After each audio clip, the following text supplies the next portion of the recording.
Now job security is not there. Now he'll get the work done, but what happens is he'll not show full interest. That is what the motivation is. Though you have more money also, if you don't have skilled laborers, you don't have good employees, then what happens is you will definitely come for a flop. Only when they get a practical experience, then only we can understand that yes, they have some kind of skill kind of a thing. Now it is the HR manager who is in this department should have the records of each and every employee.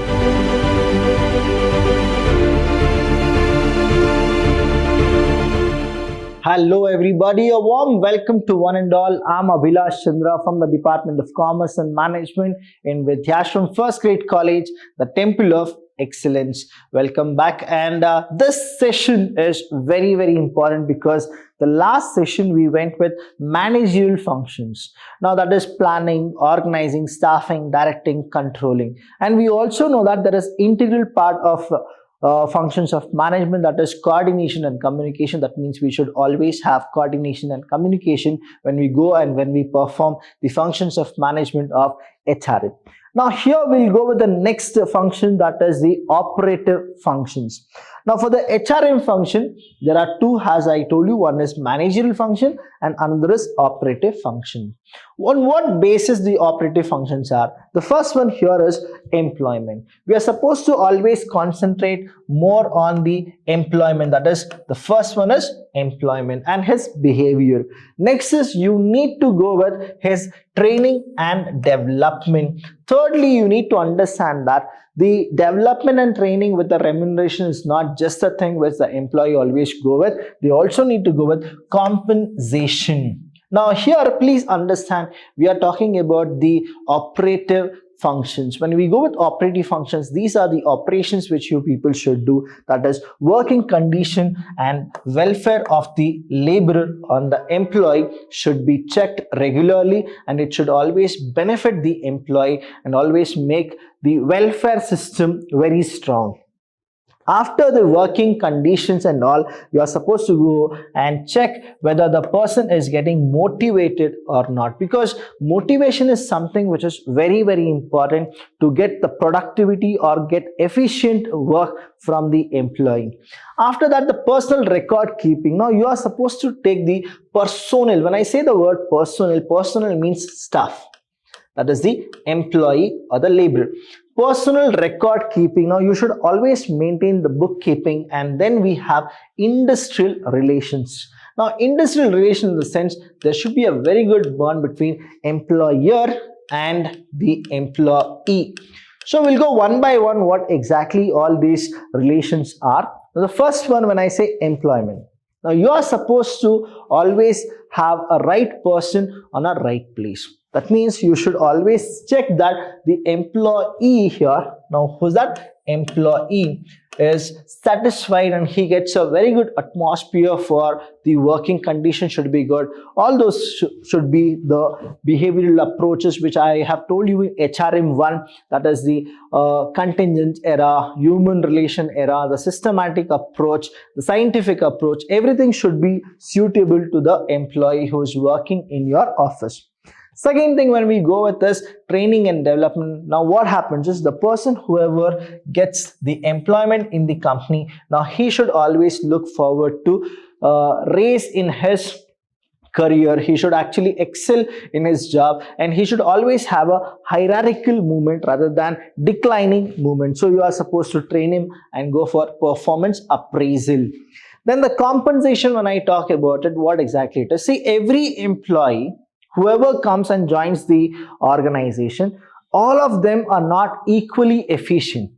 So what happens is there are few employees who will feel that they are being left over. Now they are the people who are not being considered by the top level management. So as a HR manager, what is that you should do is you should always go with the compensation to those employees. But in order to that, what is that you should do is you should always motivate these employees. Now according to Maslow theory, there is a person called Maslow. right? Now what Maslow says is you should always motivate your employees so that the employee will work. So motivation will be like two ways, that is positive motivation and negative motivation. Now both the motivations you will get the work done, but when it comes to more of positive motivation, the employee feel like working and then he'll get the best of his outputs. And when it comes to negative motivation, on the basis of the fear of losing a job, now job security is not there, now he'll get the work done, but what happens is he'll not show full interest. That is what the motivation is. And here, after everything, you are supposed to also know that human being will not just work only because of salary. They also need something called what? Working condition and welfare. Now there are few people who are very particular about what is the real welfare done by the employer. So that is the reason the employer should always maintain a very good relationship between the employer and the employee. Now the working condition, in the sense, the standard should also be very good. See, remuneration, salary is one of the consideration, but when it comes to the long-term thing, what it is the real condition of the organization, how well it is maintained, what exactly it is, what is the future about it. Now, example, is the welfare only restricted to salary? The thing is, there are many acts which says like Factories Act 1948, the Companies Act 2013. They also says that you are supposed to give quarters to your employees. Now they also say that you are supposed to give basic amenities to the employees. They also says that you are supposed to give compensations, as well as you should give education and hospital facility to the employees as well as their family, like make some insurance policies, give some LIC things. All these things are what? One is working conditions should be improved, as well as welfare for the laborer and the employer should also be taken care. So we'll go with the first one, that is employment. Now what exactly employment is all about? When we understand employment, please think that human resources, whenever we go with employment, human resource is the most important resources. So that is what you are supposed to understand. It's the most important resource. See, financial resources is there, human resources is there, so other kind of physical resources are there. But what happens is, ultimately, earlier we used to say that finance is the lifeblood of any business. But now here what has happened is, without human being, without human resource management, you cannot perform anything. Though you have more money also, if you don't have skilled laborers, you don't have good employees, then what happens is you will definitely come for a flop. For any enterprise, since it is the resource that converts other resources into the final product. See, you may have a huge capital, finance, investment, everything, but you don't have a proper human resources, then what happens is it will go down. You can check any big company, right? When it was very small, the finance resources was very less, but human resources they had is right person at a right place. Just take an example of Microsoft, or you take an example of Apple. When they started, what it is, they never had the finance, but they had beautiful human resources. That's the reason where exactly Microsoft is and where exactly Apple is. That is what the difference. That is, finance is not the major factor, it is a human resource which is a major factor. But that does not mean that the organization starts keeping thousands of workers without proper requirement estimation. That means human resource is very good, that is correct, but that doesn't mean that you will hire more people so that you will get more productivity. You are supposed to always do something called manpower planning. What is it? Manpower planning. Manpower planning. That is what you are supposed to do. So under this first operative function of the HR manager, he estimates the manpower requirement in the organization. He does so by using workforce and workload analysis. So what is the first operative thing? That is employment. He should identify who should be the employee of a company or the organization. Before that, they should do what? Manpower planning. When they do the manpower planning, they'll get to know how much work it is and how much the workload. This is the first operative system called employment. Second one is development. Now, You have done manpower planning and everything. Now what is that you should do is, those people are not qualified, or they are qualified, that we will only get to know when we give them the real work. Because just because of they got more marks in the degree or master degree, we will not feel that they are qualified. Only when they get a practical experience, then only we can understand that yes, they have some kind of skill kind of a thing. So undoubtedly, the acquisition of human resources in any organization is very important, but we should not forget the fact that the world is changing at a rapid pace, demanding to companies to change along with them. That is heterogeneous. See, I'll tell you what it is. We have micro environment, and we have macro environment. Now, when we understand micro and macro, the entire company we consider that has micro environment. Outside the company, we call that as macro environment. If macro environment changes, definitely micro environment should change. So when it changes, what exactly it happens? In order to cope up with the changing world, the company needs upgrading employees. That means they need to train and they need to develop the employees.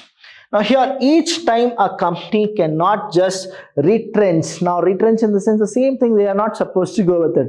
Retrench the old staff and hire new one, because of a lot of disadvantages in doing so. Now here what happens is, every time they can't actually fire the old employees and bring the new people. They are supposed to always train and develop their existing employees. See, you should never have labor turnover. The more the labor turnover, what exactly labor turnover is? That is, whoever comes to the employment shouldn't actually go from the employment. That is called labor turnover, in and out. Now here what happens is, you are supposed to maintain your employees. The more the labor turnover, that means there is a fluctuation in human resource management. There is a very poor human resource management in the company. You should always you cannot retrench it. That is, you cannot just fire the old people and have the new one. You should always update your old staff and then train them and develop them. Next one is compensation. Now what exactly this compensation is? Everyone, that is, work for some benefit, right? That is what it is. See, everybody will not work only for salary, right? Only for salary they will not work. Now, or the other, mostly people work in exchange for some monetary benefits. Compensation is nothing but the payment of the work done by the worker in the company. So something extra they work. So what is that you should give? You need to pay them extra. That is how you motivate other people also to get the work done, which is efficiently and effectively. HR manager should consider the fact of equitable compensation for the same level and quality of work for different workers. This function focuses on the determination of adequate and equitable remuneration to the employees. Now here what happens is, you should always consider that anything extra done by the employer, there is always two things. The employer will give something more only when the employee does something more. That is what the HR manager should go with, and he should go with equitable. That is, he should go with equitable. How much exactly? He should not have any bias on any of the employees. He should remunerate those people who are doing something called extra. Next one we have is the condition, that is working condition and welfare. Now, training and development just upgrade the workers to work efficiently and effectively, but that does not ensure good productivity or fulfillment of the objective. Yes. See, getting a training and development, that doesn't guarantee you that you will definitely do all the work properly, right? It will not guarantee you. Thing is, it is because there are factors too which are equally important. This includes working environment and conditions. So just by getting training and development, if you feel that you can succeed everything, definitely no. It is one of the factors, but there are other factors as well. What are the factors? That is working environment as well as the condition. This function focuses on good maintenance of workplace and providing an atmosphere for the workers for effective and efficient working. Now here what happens is you should always see the factors. Now there are macro environment factors like political environment, social environment, then we have legal environment, economical environment. They are the factors which influence the business. But the micro environment factors are what? Now, what are the types of people you have in your organization? Do you have people who go with racism? Do you have people who go with bias? Do you have people who go with groupism? Now, all are the factors. It is not just getting training and development. You should also give them the real scope where they can breathe freshly, and then they can work properly. See, I'll tell you, sociology is something which you people should study with psychology. That is called socio-psychology. That is, you should always hire people who are team player. Only then it will be the heterogeneous crowd will be converted into homogeneous crowd. When you have like-minded people working here, then what happens is you will actually, that is the time you will get more productivity and fulfillment of the objective. Or else what happens is, just by getting training and development, all of you, can you succeed? Definitely no. You should always have a good bonding, team spirit, and whenever you come to the office also, you should feel like we should go and we should work. You shouldn't have that negative vibes that why should I go there? There are the people who will bully us. There are people who will rag us. That kind of negativism or should not be there. Next is motivation. As a HR manager, you should always motivate your employees. Now, people generally work to a certain level with full efficiency. Yes. See, in India, what we always go with is, we go with this 8 hours job. How much? We'll go with 8 hours job. Where in this 8 hour, it is divided. What exactly it is divided? Say 4 hours and 4 hours is divided. Right? 4 hours and 4 hours. Here what happens is, half an hour you get the breakfast or tea break. Okay. Then here again half an hour is given for lunch. Now please understand, totally though it is 8 hours of working, but really you will be working only for 7 hours and 1 hour is only for your recreations. Now here what happens is, all the 7 hours, will the employee work efficiently is a question mark. I'll tell you no. Because nobody can actually work 7 hours continuously with the same efficiency. So it is a task of a human resource manager how to motivate those people to at least work for 7 hours. After some time, they need to be provided with some new incentives to work. Here comes the concept of motivation. See, the minute you tell them that the more you work, you will be getting more payment. Or if you set or if you break this targets, whichever we have set by the top level management, you will get more benefits or you will get more cash. Now what it does, motivation will come within the employees. So what, some people will also skip this half an hour break of tea and lunch also, but still they'll work. The reason is what? They're getting something extra from the employer. So these are one of the factors. See, I'm telling you, incentive is just one example which I told you, right? This function states that the HR manager should motivate the workers with both financial and non-financial incentives. Now, financial, I told you that incentives will be given. Now, non-financial incentive in the sense, in the notice board, you can actually go with weekly, who is the best manager, who is the best employee, who is the fresh face of that particular company. Now all these are what? Non-financial. You are appreciating their work. See, that is how they get motivated. Next one is your personal record keeping. Now as a HR manager, you are supposed to keep all the records by yourself. This function states that the HR manager keeps records of the personnel working in different departments under different heads. Now probably I'll be giving you here. Now we have something called managing director. Now he is in the top level management.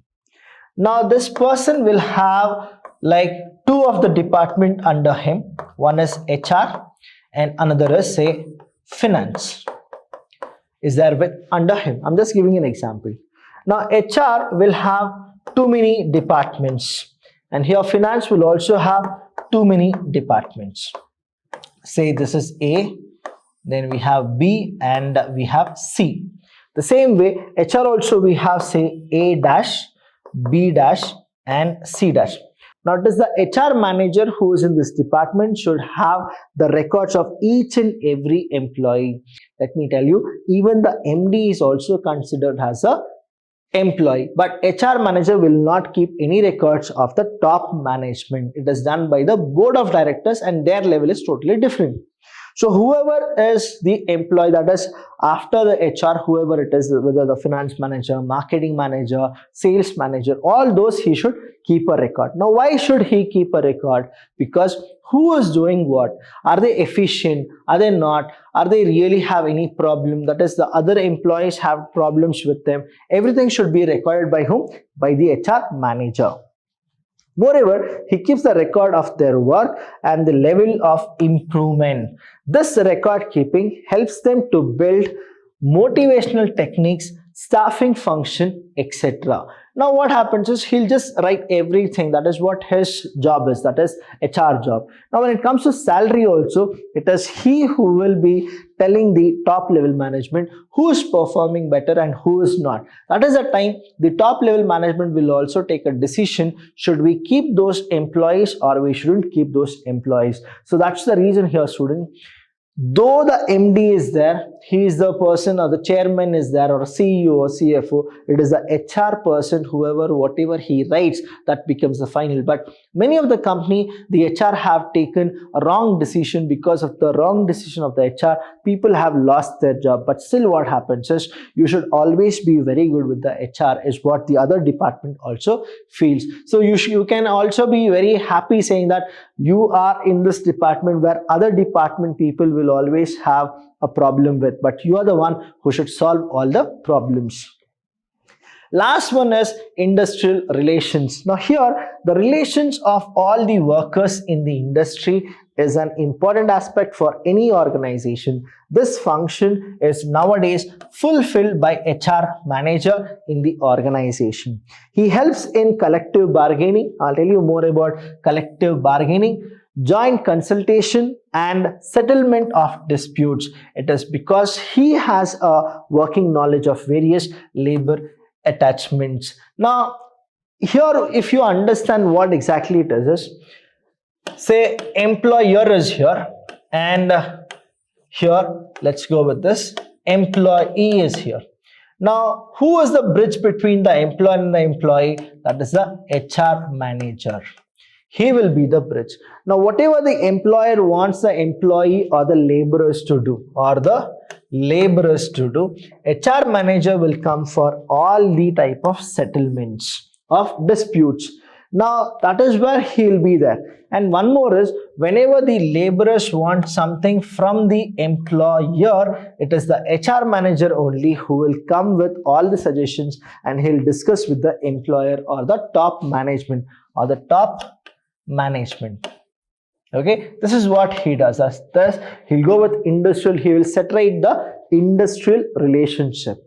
So here what happens is, there is a collective bargaining which happens.